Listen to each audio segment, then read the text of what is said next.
You know that you and only you can change your life. It is time to make your dreams a reality in your life. We are going to help you now. Here, you are going to learn how to have a decent conversation with people around you, in your life, in your working place, and get your new job, in your life. In this video, you will learn little by little these new things. Don't need to rush yourself. Now let's see.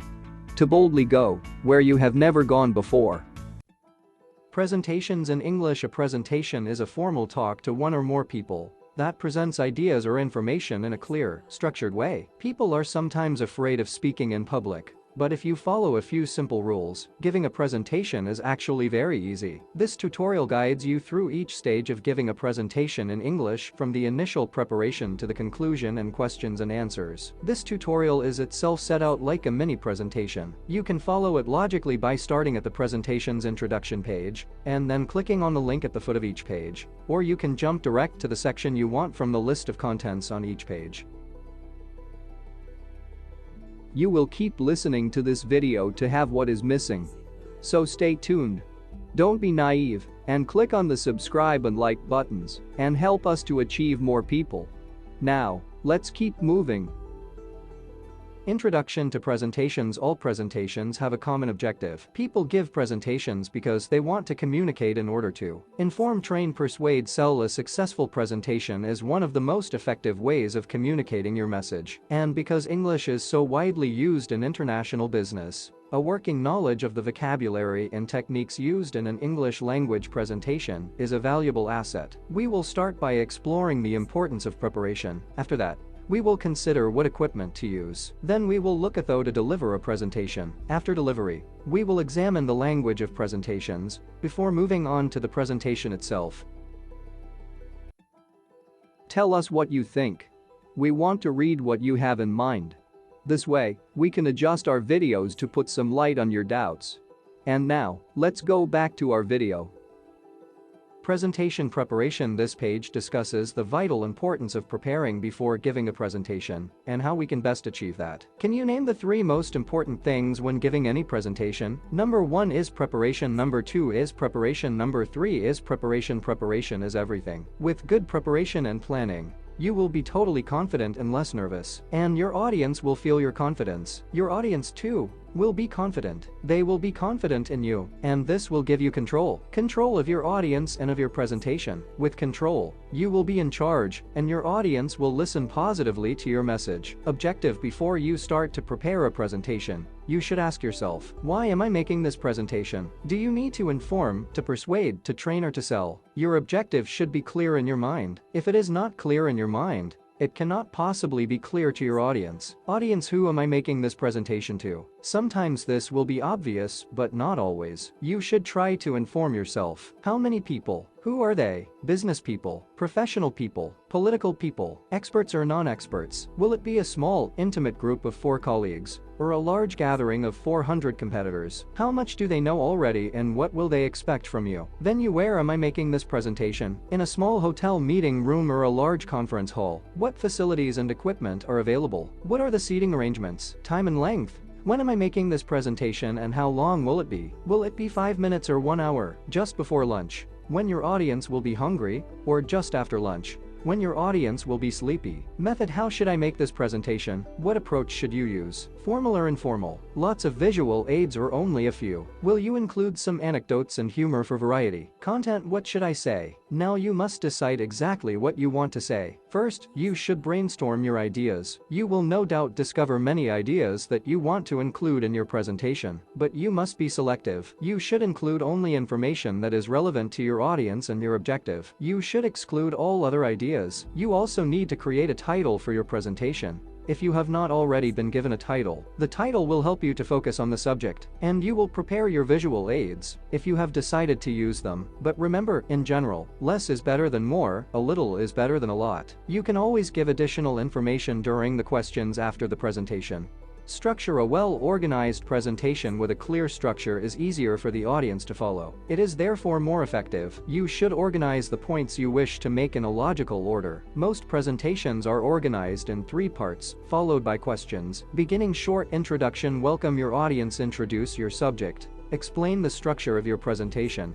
explain rules for questions, middle body of presentation, present the subject itself, and short conclusion, summarize your presentation, thank your audience, invite questions and answers notes. When you give your presentation, you should be or appear to be as spontaneous as possible. You should not read your presentation. You should be so familiar with your subject and with the information that you want to deliver that you do not need to read a text. Reading a text is boring. Reading a text will make your audience go to sleep. So if you don't have a text to read, how can you remember to say everything you need to say? With notes, you can create your own system of notes. Some people make notes on small A6 cards. Some people write down just the title of each section of their talk. Some people write down keywords to remind them. The notes will give you confidence, but because you will have prepared your presentation fully, you may not even need them. Rehearsal is a vital part of preparation. You should leave time to practice your presentation 2 or 3 times. This will have the following benefits. You will become more familiar with what you want to say. You will identify weaknesses in your presentation.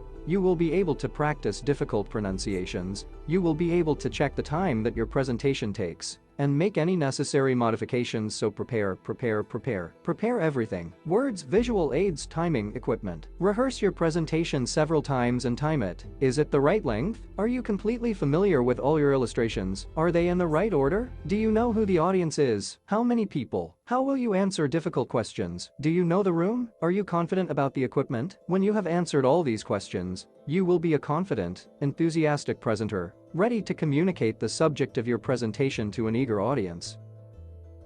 Don't insist on living in your golden cage any longer and get out from it. Come on, start moving. Take your destiny into your hands and inform yourself to make wise decisions which will lead your life to the place you want it to be. Don't need to rush yourself, but do not waste your valuable time. Presentation equipment. This page looks at the equipment we use when making a presentation and the English words we use to talk about it. Your most important equipment is you. Your most important piece of equipment is you. Make sure you're in full working order and check your personal presentation carefully. If you don't, your audience will.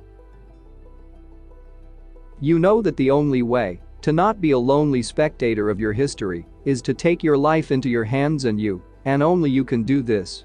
Here you can see the things that matter for this purpose.